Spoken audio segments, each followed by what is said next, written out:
Kara, how come you don't use your timeshare at the ski resorts, or you go to Hawaii, or how come you never get in the resorts? Why are you always searching like this online for somewhere to go? Well, I think that what was his name? Jim Pierce or whatever. He sold me a line of bullshit in Branson when I bought this timeshare, because he told me I can go wherever I want. However, whenever I go online to book something, nothing's friggin' ever available. I like to go skiing. I want to go to Aruba in the winter. I want to go. Oh, that's what you're gonna do. Okay, just take a poop on him. Yeah, he shouldn't have sold you that. That's not a good look. All right. I hear you, Kara. I didn't mean to put you on the spot while you're doing your business, but these timeshares sometimes kind of blow. Sometimes trying to get what you want with your points is not an easy proposition. So in this video, I want to go over how to actually get the reservations you want using your club points, your credits, your timeshare points, whatever you want to call it. Hold on, my wife forgot the good leash, so she's spinning me around. We're at the girls' gymnastics class as usual. But okay, so a lot of people, like, the biggest complaint I used to get when I sold timeshares is people can't ever get in the reservations where they want, when they want. And I think, like, the thing is, like, I think it was the statistics are something like half or more of timeshare owners have kids under the age of 18. That's like one of the main reasons you buy it. But only, it's like a small percentage, like 20 or 30%. It might even be less than that of the time. You know, it's probably about 30% of the time is when the kids are out of school. So a lot of times people have trouble getting in to where they want. And then of course, a lot of people have trouble getting in at the good times of the year, like ski resort areas during ski season, Hawaii, any time of the year really. Let's see, where else? You know, like major events, special holidays, sold out events, things of that nature. A lot of people can't get in at those times they want. So here, I'm gonna go over a couple techniques you can use. One, if you own a point system, sometimes you can, so what, you're just not gonna come? I'm doing a video, dude. Try to be helpful. Okay, so like one thing you can do, like say your club only lets you book 12 months out, or 13, she is not being helpful today. 13 months out, and you wanna go somewhere.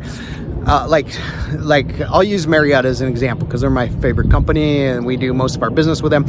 So say you can book 13 months out and you want to go to Aruba. Well, a lot of times, even when you call at the 13th month, you can't get in. So what you can do, as long as the reservation's continuous, you can book, say, like 3 days ahead of the 13-month window and then have the week carry into you want. So say you're like gonna book, you know, New Year's, we'll call and book the next year, December 28th through the 31st on your points, and then book the other one on your week.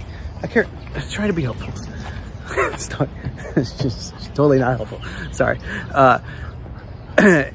So you can book, you can get ahead of that 13-month window or that 12-month window, whatever, even if you're with Wyndham or whoever, you can a lot of times beat the window like that. I knew a guy one time, he had bought 3 weeks in Newport Beach just so he could book August of Newport Beach. So he would, as long as it's continuous, you can add those dates on. So that's one trick. You can always, of course, book a year to the day exactly. A lot of those companies, clubs, like I know Marriott has a part on their site where you can put in what dates you want to book, and it has a part that'll tell you the exact first day you can call to book it. So you can put a note in your phone to call it on that particular day at that particular time. Oh, so now you're ready? Okay. So you can do that. A lot of people don't know where they want to go a year in advance though, but you still might want to go there, you know, 3, 5, 6 months out.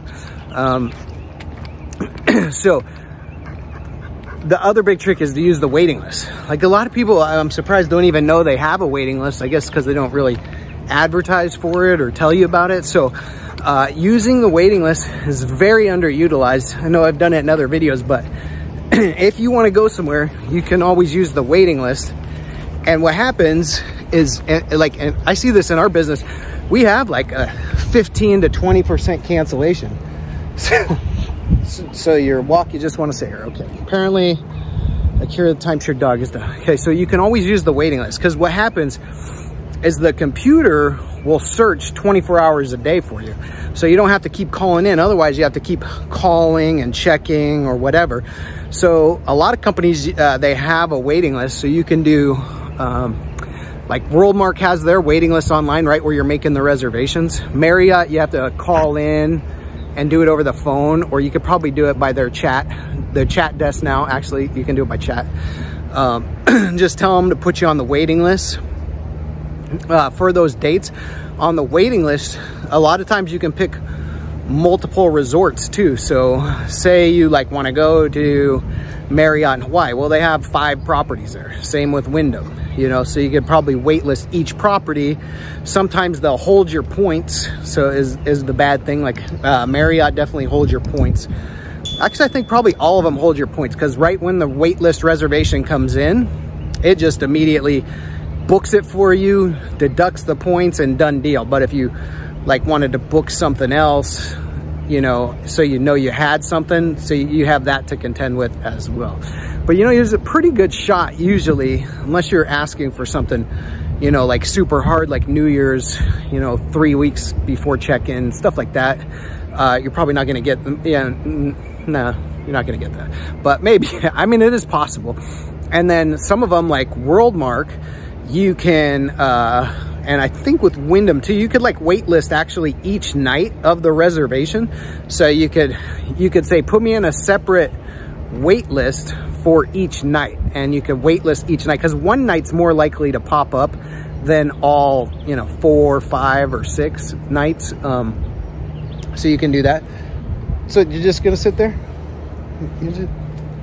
Okay, all right, I guess we're just standing here in some random next to the post office. All right, so you could waitlist each night, and then when those wait lists come through, you can just call the reservation department, have them combine them all into one reservation.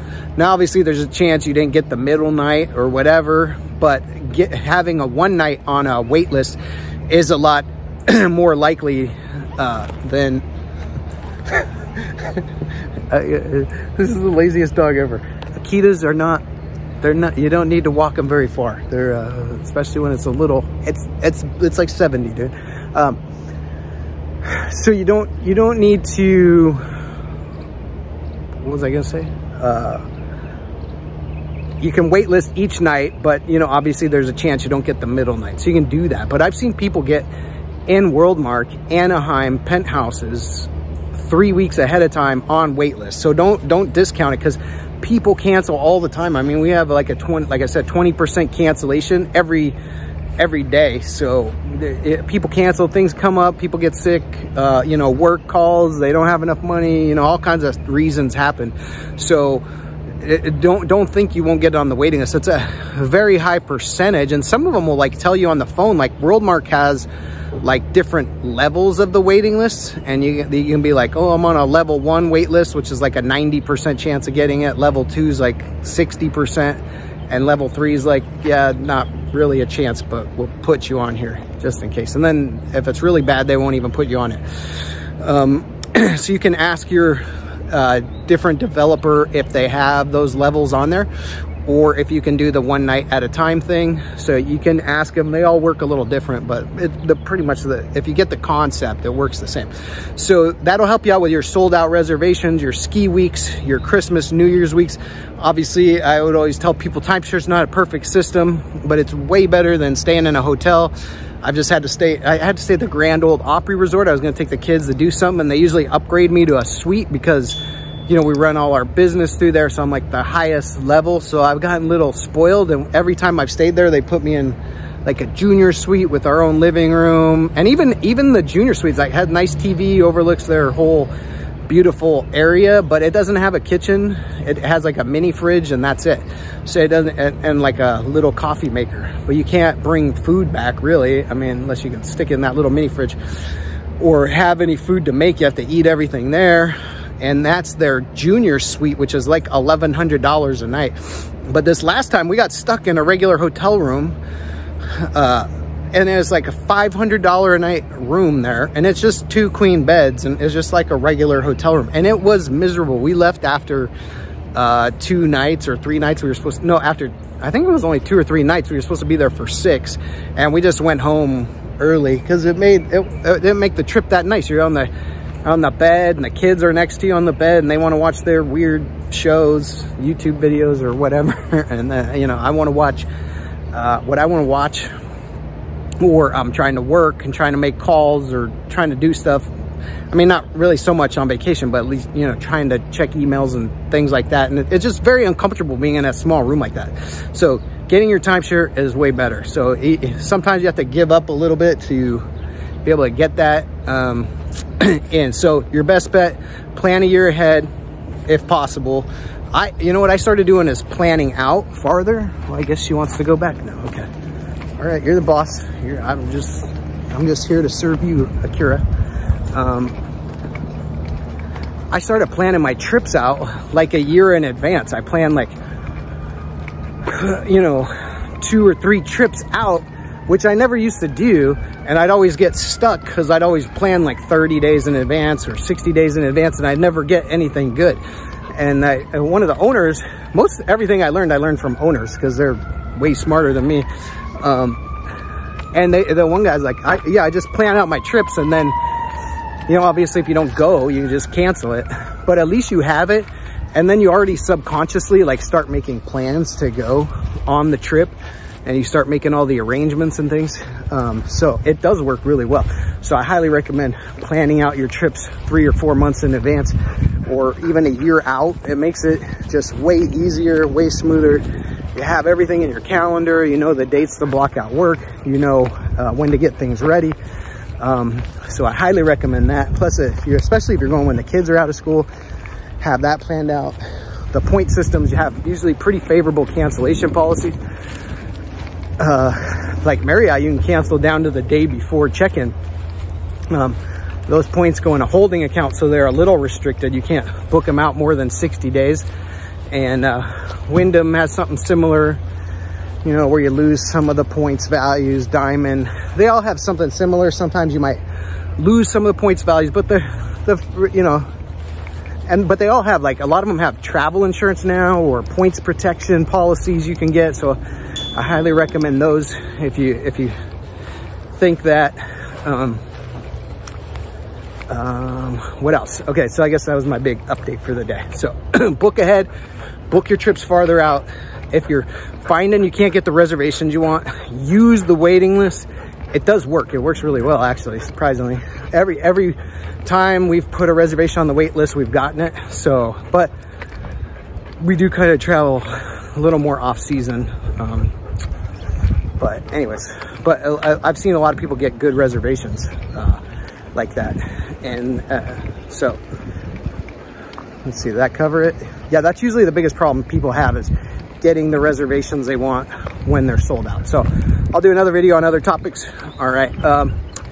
If you're not going to use your points, though, if you're going to use your points for something else like cruises, airlines, gift cards, anything like that, you're better off having us rent out your points for you. So you contact our company, timesharesimplified.com, or you can download our app, Timeshare Simplified, from the App Store. You just put in the number of points you have, because turning in your points for cruises, airfare, anything else that the developers offer is usually a way worse deal than what you get for your maintenance fees. So you can contact us.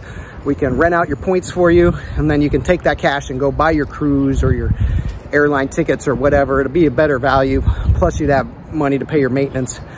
They usually only give you like 30 to 70% of your maintenance costs for those type of things, if you're somewhere around there. So you're better off having us rent it for you. If you that way, on any year you want, you can rent it through us and use the cash to either pay the maintenance or pay for bills or whatever, or go buy your own trip or whatever. And then when you leave this to your kids, you always have an avenue for them to get some of your points rented out, so you're not burdening them with the maintenance cost, and then they can use all the benefits of the ownership. Okay. All right. You can get my book, Timeshare Tips and Tricks, on Amazon. You know, subscribe and like and all that good stuff if you want to. And put in the comments if you want me to do videos on any other subjects or things you're having problems with. All right, peace out. Take care. Akira, can we go home now or what? So she's just standing there like... getting goldfish next time. Getting goldfish. All right, take care. Peace out.